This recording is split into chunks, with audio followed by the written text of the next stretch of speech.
They just sent me an email, $19 one way from Raleigh to Orlando. Do you want to take your life in your hands like that? No, it's a great airline. Wait, I want to be clear I here. really do. If the $19 means you have to stay for 7 days again,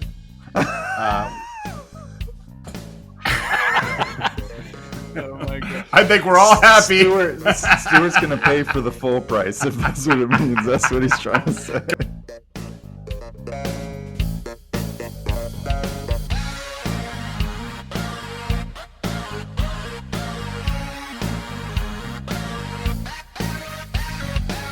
We are back for another episode. Surprise! It's sooner than you expected, isn't it? Yeah, don't get used to it. So, we are back, and we are going to talk about some different stuff. So, let's just jump right into it. It's a new game out made by Riot Games. It is not available for Xbox, but it's called Valorant. It's a very cool first-person shooter. And my son has been playing it. I set him up on my PC and set it up for him to play. Tied it into his Xbox account, oddly, but that's how you can create your Riot account. But you had to use a special application because it is a PC game. It only accepts PC keyboard input. So we had to use this secondary application. I think it's called WASD. I believe, and what that basically does is it takes the input from your Bluetooth connected or wired connected Xbox controller or whatever controller you want to use, and it emulates keyboard strokes for that. And that was a little $7 app that somebody made, and it's actually very well done. But you can customize it to have your buttons where you want them, and I was very impressed with that. But the game, he's been playing it every day. He's actually probably sitting outside of my office door right now, waiting for me to get off of this still show, sleeping, so that he can actually. He's still sleeping. Let's be honest. No, he's not. Oh wait, 10 o'clock. All right, you may be right. But he's going to play this as soon as I get out of here. So, but I check it out. I think it's very interesting. Entertains a little futuristic, so maybe this grouping won't like it, but. They have plans to make a port for Xbox next year. So when it comes out, I will definitely be trying. I looked at it earlier when we were chatting, but it looks really cool. I have to admit, it does actually. I'm looking at it. It's PC only. Is what you're saying? Right now, it's PC only. Yeah. So. Sorry. Yes. Sorry. I was looking at the video, Jason. The other thing is, I don't think you can get it on Steam. I think you actually have to get it from Riot Games, which is fine. Riot Games is the company that also makes League of Legends, which you may have heard of. These e-games competitions. There's a big League of Legends, which is a real-time strategy game. And we have a new listener that we're going to have on the show, who is actually a commentator for League of Legends and Apex. Oh, so we're going to have to bring him in. Another game I played recently was Atomic Heart, and I think we've talked about it in the past. I know we talked about it before it was released, how the graphics looked amazing and all that. And I did get a chance to play it. I think Jason did as well. One thing we'll say right now, yes, the game is gorgeous. Beautiful. Absolutely gorgeous. Secondly, the story is slow. There's a lot of story lead up before you have control to do. Guess who thinks it's way too long and drawn out? Yep. Yeah, the one with ADHD.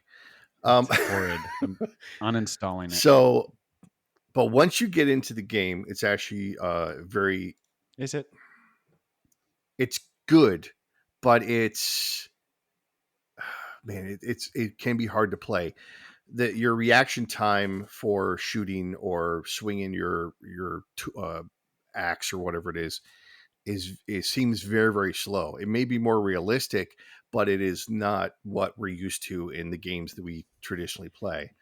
But I do like that there are companies out there, and this is a relatively small company that made this out of Russia, which brings me to my next topic, the controversy around this game. The Ukraine is urging people not to buy or play this game because it is a Russian developer. I don't necessarily agree with that. I had not heard Now, that. I don't know enough about it. I don't know if the developers are getting any money or the money they make goes to the Russian government. I don't know enough about that. And Stuart may know more about communism than I do. But sorry, I woke Stuart up with that comment. But if this is an independent developer and this is someone who that is making money off of it for themselves, I don't think that using that political stance makes sense. If however, and again, I have not read enough into the company and their voice and what they believe and all that stuff. I don't necessarily believe, if they haven't made any comments that they support the war and all this other stuff, then I don't see why that we should, blackball them. But I don't know. Go ahead, Stuart. I want to here's my take on it. I think if this was, let's assume this is 1942 and you want to buy a Leica camera or Siemens something, right? Russia, I think the idea is, they may not be directly benefiting, but we do have sanctions. So what I don't understand is why we're even able to buy it if sanctions exist, because I know there's a lot of rules around things going back and forth. 100%. I don't think the developers obviously invaded Ukraine.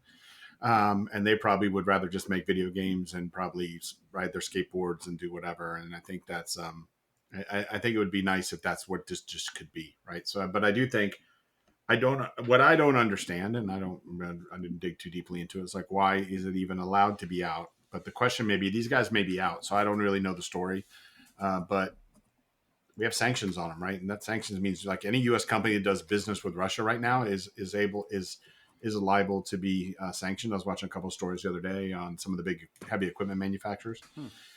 So I don't know. I agree with you. I don't think these guys are probably doing now. They also may be on the side. They may be hackers. We don't know. But I'm hoping. It sucks. I wish everyone was getting along and we could go have video games, but I do think we need to think through. And Ukraine's trying to ban anybody that ever does anything with Russia, and I understand why they're upset. So if they're on Microsoft, there's probably something that because I imagine Xbox has looked at it and said it's legit. Because I can't imagine it'd be allowed if it wasn't, right? So I need to do more. Yeah, I need to do more research, but it just sucks that we're in this situation, right? Yeah, no, I agree. I don't like that. I need to know more about the sanctions, and I need to understand a little bit more about the company and where they stand. And they may be neutral. They may be, like Sweden that's saying, look, I'm not going to make a comment on it because, even though it's my countrymen fighting against, probably people that are part of my family, who knows? But though Sweden is now joining NATO, so that's a whole separate thing. But anyway, do you other guys have any comments on that or staying out of it? Yeah, I believe it. I agree with you. All right. Well, anyway, so Josh, you had sent me a link earlier this week that I thought was really interesting about Tiger Woods and Rory McIlroy. Starting a company. What's going on? This is. And I was just thinking about this. Like, this is actually a really big conversation for golf. I mean, from a technical perspective, or a gaming perspective, it's really a cool idea. So it sounds like what they're doing is they're creating a league that professional golfers will play in. It's virtual golf, and it's a way to kind of get them into a prime time type of schedule, right, where they can obviously advance the game beyond just the normal PGA stuff. But I think the more I thought about this, it's actually a bigger conversation for golf because they're like at a critical juncture here. I don't know if you guys are familiar with this Live Tour that was started, right? Mm-hmm. So that's the first real competition that the PGA Tour's ever seen, because a ton of the top players have gone over there because it's guaranteed money versus you play for your money, right? Which that's a whole philosophical debate that Rory McIlroy and Tiger Woods sit on one side. They're like, don't you want to earn it? And then there's a bunch of guys on the other side that are like, well, if they're going to guarantee me 10 million, I'm going to head like there. every other right? sport, right? Professional sport. So, Correct. so yeah, I think it's Except football. and the other thing is the Tiger phase, right, where you had this meteor come in and just completely revolutionize the game. That's over. I mean, he physically can't play anymore at the level he used to play. And the game has advanced so much skill wise that all these guys are able to hit the ball 350, 400 yards. And there's really good players, but there's not that kind of meteor that I've got to watch Tiger if he's in a tournament. That doesn't exist anymore. So I think they're really trying to look for ways to reinvent. And I think it also keeps Tiger in the game, right? If he can participate in stuff like this at a level, where it's fun and exciting and draws people in, I think it will be really good for golf.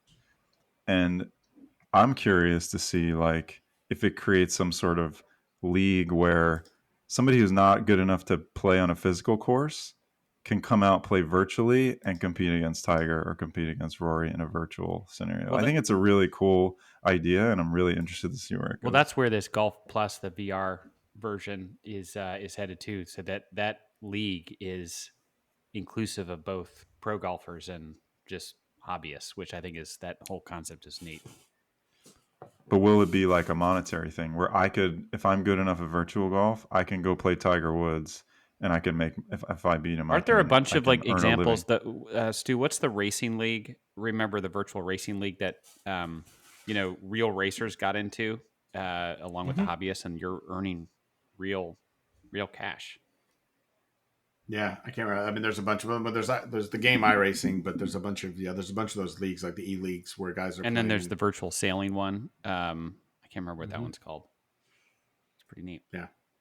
But this is like Tiger Woods. No, right? I know, I get and it. This is like Rory Mac. This is like it's really, they're putting their weight behind it, and I think it's a lot of it is to combat what they're doing in the. But here's the irony. Here's the irony of that. What that means is someone's paying them a fee to use their name, so they're getting guaranteed money, similar to guys. Well, I know actually, I think they're investors in it. Like they're the ones that are putting the backing behind it.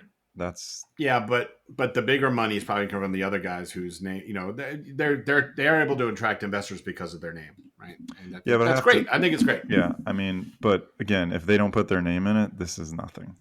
Right. If this is like, Scotty Scheffler virtual golf, it's not. We have Josh and I have a connection to this. Our fraternity brother from school is the CEO of this new company. Interesting. May need to bring him in and talk about it.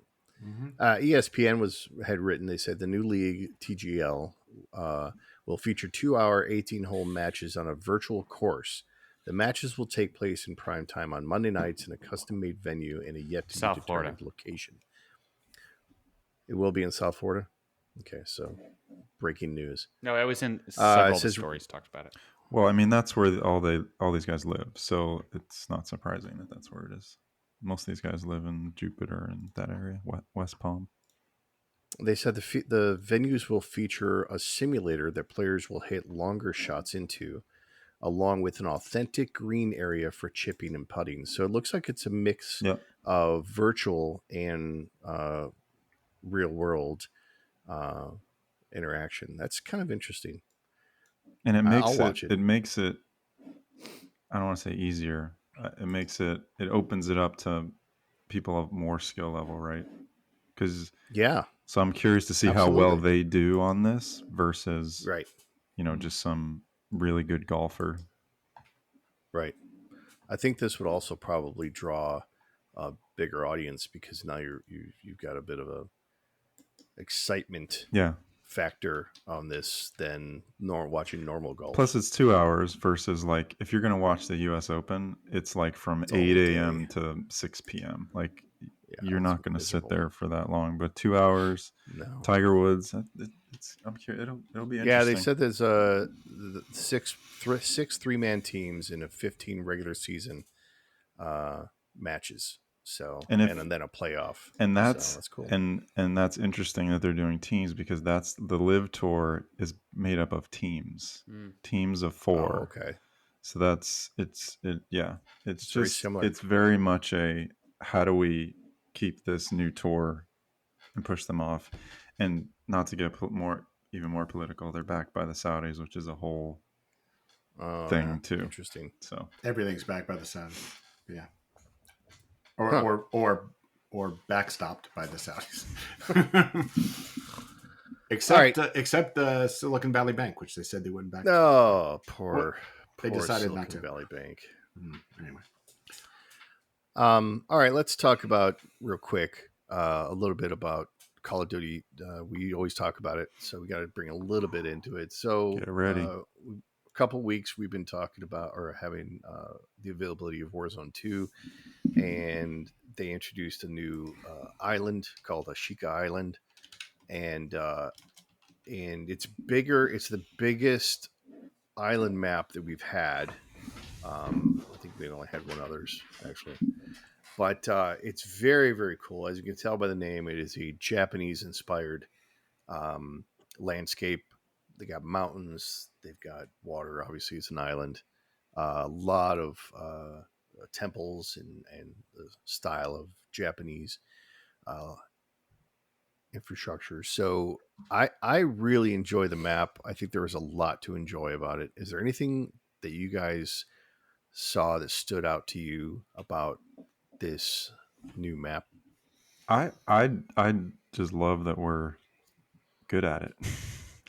And I don't care what the reason is. I think for us, I feel more competitive in this version than I did the last one. That thing, did we just play last night and win? Was that last night? That was it was a couple nights ago. A couple nights ago. Was 2 that, days ago. That was It was our first time back. Yeah. Yes. It was. Yes. Remember we were in the boat. We're going around the island. Oh yeah. Yeah, we won, and that was. I mean, I agree with Josh. I think it's a well designed map. There's lots of places to hide. There's above and below ground. There's water. The way they've done the boxes is good. I think it's a very well designed map. The only place you try to avoid now, I know the better players, it's not us. We'll go straight to the castle and start blasting everything. But I think for how we play, I think it's a very good map. Yeah, I think they did a pretty good job. I like having the ability to use the water to our advantage as well. I just hate when they randomly put bars on all the windows and take away doors and they get caught in the gas and die. Idiot. Yeah. I was thinking about this even when my teammates say it's time to go, let's get out of here, the gas is coming. No, or your teammate says there's bars on the windows. We have to go through the front door, and then you're like, "We're gonna go out this window. There's bars on these windows." One of my worst moments. That is a problem we need to be better at, is making sure that we have an exit strategy. We find a place and we always concentrate on, is this place easily defendable? Are we going to be safe here? But the thing you have to also consider is, what is our exit strategy? Are we going to get stuck in here? Like the tunnel. Getting stuck in that tunnel is no joke. I've been stuck in there at least 3 times and died because I could not find an out. And I know that there are ascenders in there, but based on where that circle is, man, that thing could cut that path off for you. But on the contrary, that was our win, was the way we set up in that tunnel. You and I were down below. We had an escape up. We covered both entrances with proximity mines. Stuart and Jason were upstairs. As soon as the gas came, we were up. Because we considered our exit strategy. We had to understand that, okay, I'm not getting trapped in here again. So I got to find my way out and what's going to get me safe. So, no, that was great. I love that. That was a great game. I was very, very pleased with how that one turned out. We've been playing a lot of multiplayer, and we also have been diving into ranked play. We've been doing okay ranked play, but we did notice something significantly about ranked play. Oh boy, here we go. Yeah. We are going not down. Just us. So not just us. As the text message, and I'll quote here, we got from Stuart: if you playing ranked, you are into cheapers every other match. That's right. And I tend to agree. That's right. There seem to be a lot of cheapers playing ranked play. I hate all of you. No, I agree. And it stood out to me when we were playing ranked play. I'm like, wait a minute. I mean, obviously I'm not a ranked player. I'm not that good, but that just seemed odd to me that this guy was able to do this, or he had this score or whatever. So I think a few of us actually did a little sleuthing and found some information out there on the interwebs. Which you can find anything So on the Stuart, interwebs if you want. Just let's. absolutely. So Stuart, I'd like for you to kind of start and talk about. Yeah. This was one of the few videos that you sent that I've actually watched all the way through. Thanks. They are long, but That's what but I I watch. do like. I'm glad I watching. know Tim the Tat Man. He's Tim the actually Tat Man's pretty great, awesome. yeah. I like him. Yeah, I mean, here's the deal: the pros, and that's not us, and a lot of other folks are saying there's a lot of people that play against the pros who are cheating and they get caught. You can go look at all the videos of the guys got busted on their Twitch streams because there's money in Twitch streams. But the reality is that the cheating in Warzone 2 has gone up specifically since ranked play was launched. And what that means is, for those of you that don't play, there's wall hacks, which means you can literally see through the wall where somebody is, and then there's aimbots, which basically means your bullets are going to hit them in the head. And in the game, headshots are more deadly than body shots. And there's a ton of stuff out there from the people who do this for a living, not us, who talk about that. I do think it makes the game to the point where it's frustrating and annoying. There are great players who kill us. That's going to happen. We're not that great. We're okay as a team, and I think we overcome each other's weaknesses. But like, I uploaded a video the other day that a guy killed me, and he was clearly tracking me through smoke. And I don't mean like had a UAV and could see me. I mean tracking me. No, that Jason, that one was legit, man. That one was legit, dude. There is no way that guy wasn't cheating. And when you look at, and then when you watch, there was a really good video this week that Kim was talking about. There's a couple guys that are trying to fix cheating in gaming so we can play, we can always have the same experience, which means we will die against great players because those guys get their loadouts and they are playing on PCs and they can just kill us. But there is, they're trying to get to the point. I think Warzone has Ricochet, which they say is their anti-cheat, which is great. But the problem is guys create new accounts and they do it all the time and they get busted and they come out. I did see that Warzone is starting to shadow ban more people because I see people complaining about it on Twitter. But I do think we need to get to the point where we have the technology to find out if people are or not cheating once and for all. It's clear that all these cheats exist. You can see the consoles and the videos of people are using them, and you see when they accidentally leave them up, and it's got all these different checkboxes you can make to cheat in this game. And some of the guys that have been busted have had their accounts deleted because they do it. So the hope is, my plea is, we love this game so much. When it feels like there's no shot, when Josh is the best player of all of us, when he's like, Josh is the best player of all of us. So I'm not here to say, is it 30%? Is it 10%? Is it 50%? It's a problem. Warzone knows it's a problem. I think part of the problem is free accounts. I'm going to put it out there right now. I think people able to create free accounts all day long and be able to just create new accounts when they get banned is part of the problem. And either make it to where, this is all cloud gaming now. I mean, it's all going through the cloud. So the guys that are creating the AI that can sort of understand the difference between humans and non-humans, I think is an amazing step to cleaning up the game, to saying, I'm 100% sure that guy that killed me legitimately, and that would make me happy. So that's I'm not here to say everybody's cheating. I just want a game that says, if I die, I'm dying by, I don't believe that. I believe the 30%, because that's what the statistics of the guys are saying. I believe it's a higher percentage, and I believe that percentage is predominantly on PC. And I just think it ruins. I mean, there's been time we're just like, I'm done. I'm not playing this game again tonight. I just can't. I've never said that. I can't. So I'm going to go back to a stoic. I don't agree that you never said that. It's not about cheating, but no, we can go with it. I'm going to go back to a quote from Epictetus, who said, "You are hurt the moment you believe yourself to be." And that's how you guys go into these games. We all have fun. We have a blast. And as soon as you start getting killed once or twice, you start it's in your head. It's cheaters. And then all you talk about for the rest of the effing game is, how did he know? How did he shoot you through that smoke? How did he shoot through that wall? I'm having a blast. And like, It doesn't Good. bother me Yeah. at all. There are always think going to be that's a- cheaters, and I'm fine because I still have blast with you guys. So I think can't get into I think it. that's a fantastic point and a fantastic perspective. And you're right. Like we should just kind of shut play. it off because It's a game. there's nothing we can do about it. We're not. The It's not our thing though profession. is, no, you're right. But the thing is, it is undeniable that it exists because we've seen it like in the clips. I'm not saying I agree. It's not as pervasive as we say. Like it's not 70, 80%. I'd say it's 10ish to 20ish% if I had to throw it out there. Great. But it exists and it can be frustrating because we're out to have fun and we know that we're not the worst. We know we're not the best.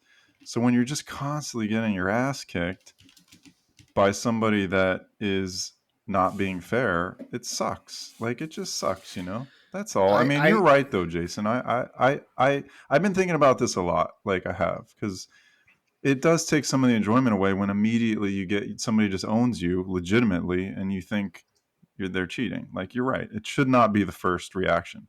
But I always look at data, as you guys know. When somebody's at 50 kills and I'm at like 20 or let's say 15 and 25 deaths, like to me that's an outlier. Like I'm not trying to be a jerk, but that's an outlier, right? And a couple of days ago, somebody that I had blocked because it was one of those situations where they were like 50 and 60 kills and everyone else was at like 20, right? The message came up, someone in this lobby is on your block list. Do you want to continue to play? I said, sure, let's continue to play. Same exact thing happened. He was at 70 something kills. Everyone else was at like 20. And do I think he's cheating? I don't know. It just seems really weird that no one else in that lobby is even close to this person. So is there such a thing though? Is like in sports, are there some people that stand out so far ahead of the pack? It's unbelievable.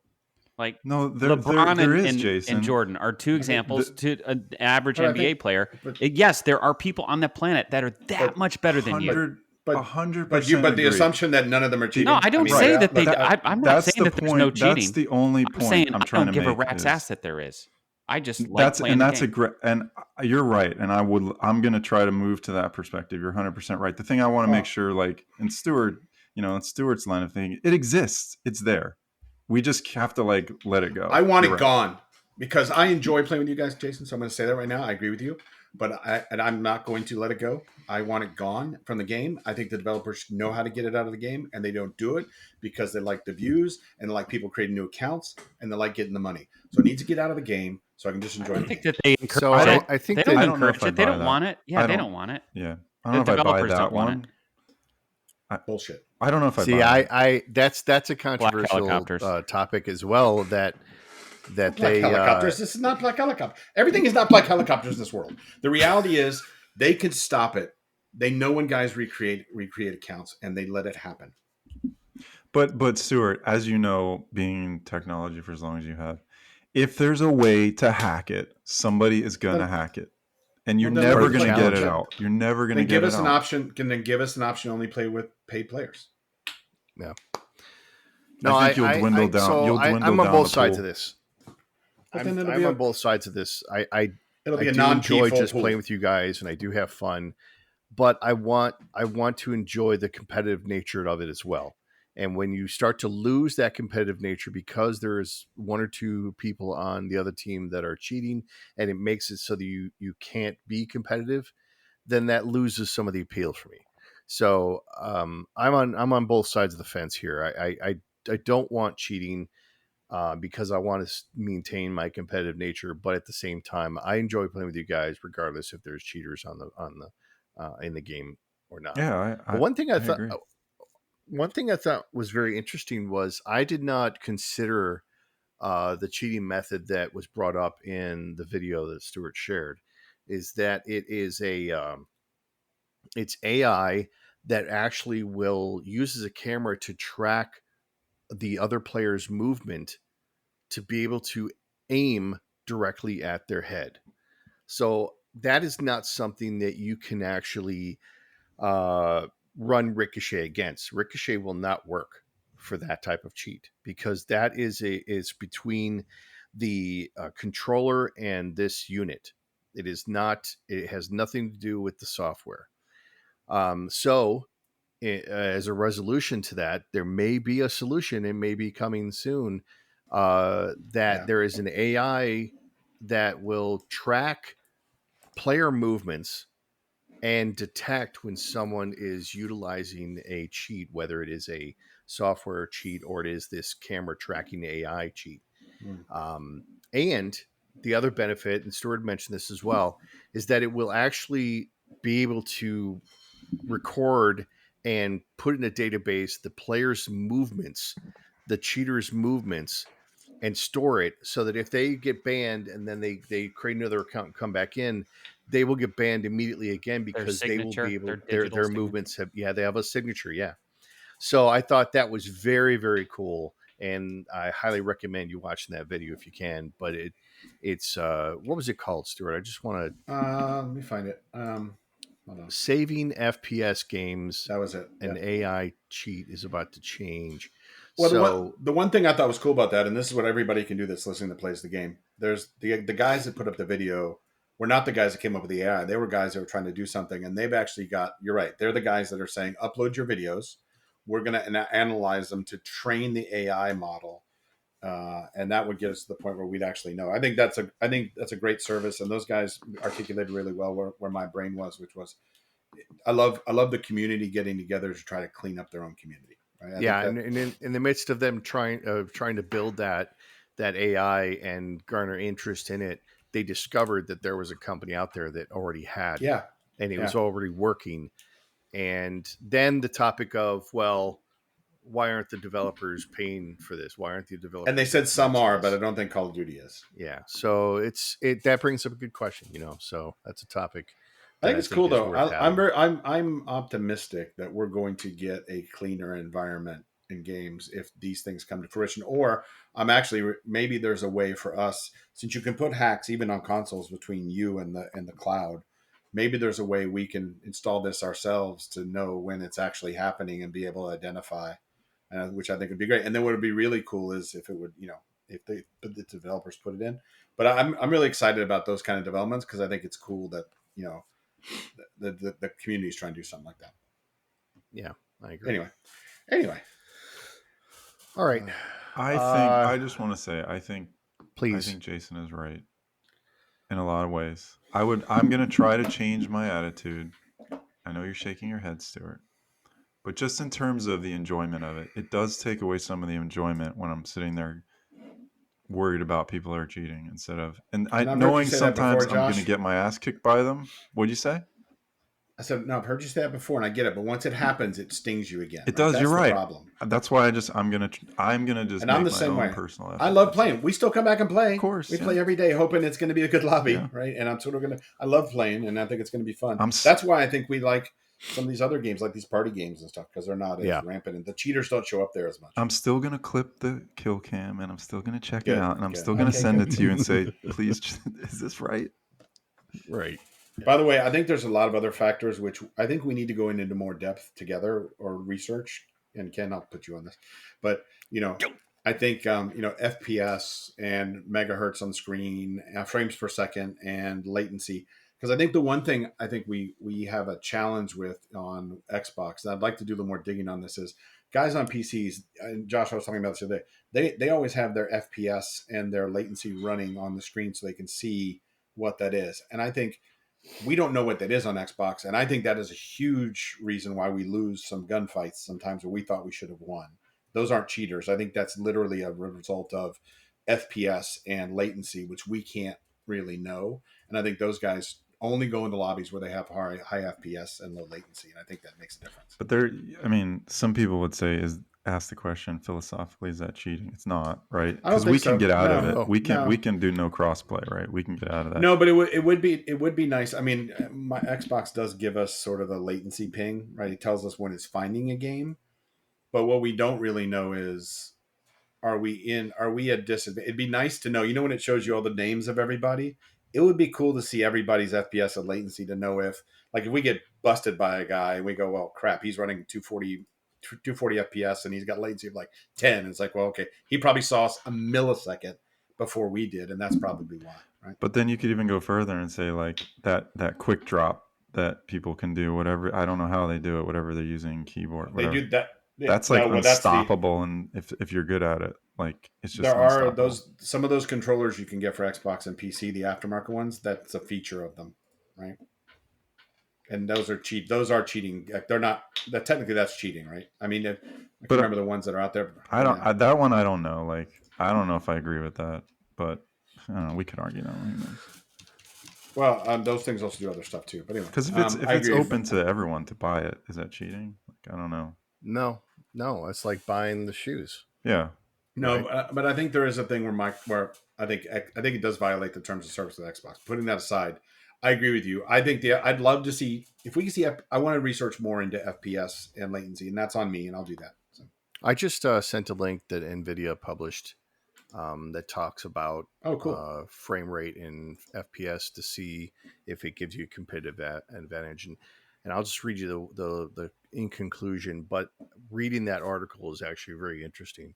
But it says, in conclusion, having a higher frame rate has definitive measurable benefits, smoother animations, improves target tracking, smaller ghosts and tears help reduce distracting effects, and lower system latency helps you see targets sooner with a more responsive feel. Combining these benefits together, high FPS will give you an edge compared to your competition. Now, the other thing to ask would be, what do we get with the Xbox? You know, what is the frame rate? What is the measurable difference between the Xbox and a PC? So yeah, though I will, and I by the way, I think that article's probably right. But let's also remember, NVIDIA sells video cards. So. No, I get it. I do. They do, and I think that they would be one of the best sources to understand the differences, right? Because they're in the business of perfecting that. So, anyway, cool. Okay. So before we go, I wanted to give Stuart the opportunity to rant because we I already ranted. We have all missed Stuart's rants. So Stuart, you are canceling YouTube TV for considering it. Yes. Oh, considering canceling YouTube TV. So please share with us your feelings and emotions around that decision. Thank you, Ken, for the time to give my opinion on such a lofty subject. I think that as we discussed in the previous podcast, we don't watch a lot of TV. My wife watches like NCIS and those kind of things, and I'm generally watching sport, and we watch mainly sports and some other things. YouTube, which is, as we know, YouTube TV, which is an offshoot of Google. Google has a history of, shall we just say, losing traction on their side projects, and Ken, you've seen that with the rollout of fiber and other stuff. YouTube TV has gotten way more expensive over the last couple of years. We used to be a cheaper alternative, and you could sort of pick your packages. And they started then succumbing to the Viacom CBS, where they were like adding all these channels nobody wanted, and then taking off channels that people did want, but then continuing to raise the prices, even though channels kept disappearing. And one of those, we're a big baseball family. MLB Network is probably the first or second most watched network in our house. We don't have local baseball games anymore because they couldn't do a deal with Bally Sports, which used to be Fox regionals. Which means we don't have hockey and we don't have baseball. And basketball. Have to pay for those and basketball. Right. So I have to pay for all those separately if my kids want to watch them, which they do. We don't have MLB Network anymore. I didn't have the Cricket Network. I know you guys don't care about that, but we used to have it where I paid more for that. That went away. So now I pay for Hulu so I can watch cricket. And they're like, hey, we're going to raise the rates again to $70 a month. And I'm like, you know what? I don't think I watch it enough now. And I think, you know what? And you guys just think you continue to raise the rates on us and you're providing crappy product. And I can see most of what I watch on YouTube. I can Hulu or direct. And so when I start doing the math, and I'm trying to do the math, I'm like, you know what? I think I'm getting to my Rubicon when it comes to YouTube TV. I think you guys have just pushed us and pushed us and pushed us. And then I did add the 4K because I'm that guy who has nice 4K TVs. I want to watch like the Super Bowl and baseball in 4K. But now I don't have baseball anymore. And by the way, baseball in 4K is fantastic. And but that's an extra like $20 a month. And I'm like, it's not worth $20 a month. right? It's just not. If I was in the UK, Ken, as you know, I'd have Sky and I would have 4K everything, including Formula One. So I'm at the point now where Shannon and I were talking about this last night. I think it's time for me to, the only thing the only thing YouTube TV I think has left that I enjoy is the unlimited DVR, which I think is an amazing feature. But I'm going to start looking into maybe either Hulu or what's the other one? The one the weird name. Sling? No, I have Sling for cricket, but there's another one. I have DirecTV stream. Fubu. It's awesome. Yeah, I don't like the DirecTV stream contracts, but I'll take a look at it, Jason. Fubu, that's it. But I'll look at DirecTV too. I don't want a lot of stuff anymore, so maybe I'll just buy a couple things and be done. Hey man, that's obviously it's personal decision for you based on your usage. Yep. And I think everybody should do that. I think everybody should make the right decision for them. When I had chosen YouTube TV, surprise, I built a spreadsheet with all the channels that were available. I did the same. I did the same. There's a site that does everything. It's called the Wirecutter. There is now because I did it already, and now everybody's doing it. Maybe Ken did it from Jason. You don't know. But anyway, I also then took the shows that we watch, the traditional shows that we watch, and made sure that whatever solution I got had all the channels that I needed to be able to continue watching the shows that we watch. So, I mean, that's the way I did it. And then looked at cost and looked at, well, okay, am I going to have to combine services, because obviously nowadays it's almost like a la carte where, okay, I'll get the Hulu over here for this show. Then over here, I'll get HBO Max. The problem is the base services get really expensive if you want TV channels. Correct. Right? Correct. Yeah. So yeah, I mean, I don't blame you if it doesn't offer what you want. As far as, reducing content but increasing prices, I do understand that having the right to use that channel in their lineup, there is a cost that they have to incur. And I know that those network shows, because they're losing a lot of money because of streamers, they're having to up their prices for the streaming companies to use their channel. Disney and ESPN are always having this. Well, Disney is ESPN, but they're always having this battle because they're always asking more than the streaming companies want to give them. So they say, and then you get a notice say, "Hey, Disney's no longer available, or ABC is no longer available on your plan because we haven't met an agreement with the parent company, Disney." And then they go through that whole thing. So I do understand that there's cost that they incur by adding these channels. And if they have to reduce the amount of channels to be able to keep the price, I say, okay, that's fine. I wish you wouldn't take away this particular channel, whatever. But, increasing your prices and removing options, it does leave a bad taste in people's mouths. That's the trickiness, right? I mean, if it just got away with it and the price went down, like they used to when they removed the channel, they'd be like, "We're going to drop your price by $2 or $1." Yeah. But now it's going up, and I'm like, "Well, wait a minute. I'm not watching MTV or OWN or Bravo, or I'm not watching that stuff." So So anyway, they also dropped the price of 4K, but I'm like, I don't use it anyway, so you're not helping me at all by doing that, Right. So I need to do. I also did the spreadsheet, so I think I need to go back and look at it and say, okay, which one is best, and just do the trade offs. But anyway, that it's a shame because I always thought YouTube TV was going to be the revolution, the way they did it and the unlimited DVR and everything else. But I think Google's losing. I don't think they want to lose as much money on it as they probably were before, and I think they're losing patience. Yeah. And I do worry that this is one of those throw it to the wall, see what sticks type mentality that Google has, and they'll just stop doing it. Like the Google Fiber is still going. I know it's been said that it's stopping, but they stopped rolling it out, right? They stopped rolling it out. Yeah, but no, they're still expanding in certain areas. Okay. But anyway, then Google took away their Google Fiber TV option that they had, which is fine. They put it in place YouTube TV, which really was somewhat better anyway. So it's not that big a deal. Right. But yeah, it gets to be challenging. I mean, back in the day, it was you either had rabbit ears or you had the cable company that serviced your home. now we have an endless number of choices that we have to actually put some thought into it. But at the same time, now we have 6 times the number of charges on our credit card because we're watching cable TV where it was only one charge. It's weird. I don't know how I feel about the litany of streaming services and paying for all that. It does. I struggle with it. If I were to look at the cost I'm paying now versus what I paid when I had Spectrum, I'd be willing to bet that I probably am paying more now than I was. Yeah, I think that's probably right. Anyway, I think it's worth maybe it's worth looking at. Us all do our spreadsheets and look at it and go, oh crap. Yep. Anyway, but that was my rant. It's not a big rant. It's just one that Right. It's a shame that we're getting less services rather than more. And I think everyone's trying to recover all their money. I mean, Bally Sports, for example, went bankrupt, right? Yeah. So we don't know what's going to happen with that and who's going to buy it and what's going to happen. But there's an interesting thing where Fox sold it for $20 billion to Disney.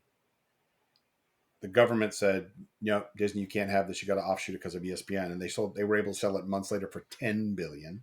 Nice. And now it basically went bankrupt. Jeez. It's probably going to go for $1 billion or $2 billion. That's not a good sign. A lot of money. It's a lot of money. Can you get regional sports through DirecTV stream? Can we get the Magic and the Rays and stuff? I don't think they have Bally. Oh, okay. Do they? Do they? Maybe they do. Maybe they do. I know that. I'll look it up real quick. I know that. I think Fubu has it. I think. Because I'm tired of this. Is the second season in a row where I have not seen one Orlando Magic game. Right. And it sucks. And they're actually trying. They shouldn't be, but they're trying to win at the moment. Yeah, they screwed. God, don't get me started. They should be tanking to get that draft pick. Well, Jason, what do you think? I have DirecTV Stream, and then I've got every possible other streaming service, and I'm just content. Okay. I watch what I watch, and I don't freak out about it. I did find a way to get Apple TV for 3 months. Another 3-month Apple TV on Target. If you go on Target, somehow like the Target app, I was able to get 3 months, so I get to watch Ted Lasso for free. That's one I refuse. Huh? Did you time it?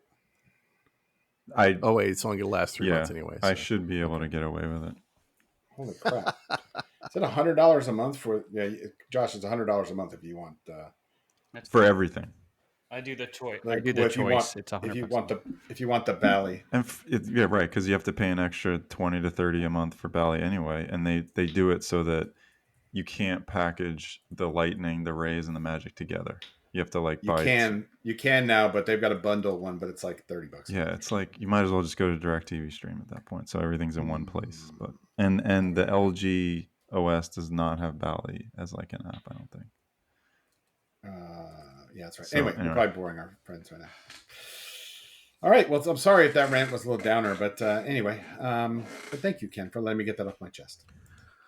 Of course. That's what we're here for, Stuart. This is our therapy session. This is our therapy podcast. So why am I coming out more angry than I went in? I'm good enough. It's just so you can come back next week. I'm smart enough. And doggone it. And gosh darn people like me. That's my line. I'm Stuart. That's not your line. I'm Stuart Smalley. All right. That's another episode for us. We are old guys playing games. I'm Ken. And I... Jason, what are you doing over there? I am sorry. I'm Josh. I'm Stuart, even though I should have been before Jason. Yeah. It works. In most respects. Ooh. All right. We'll see you guys later. Bye.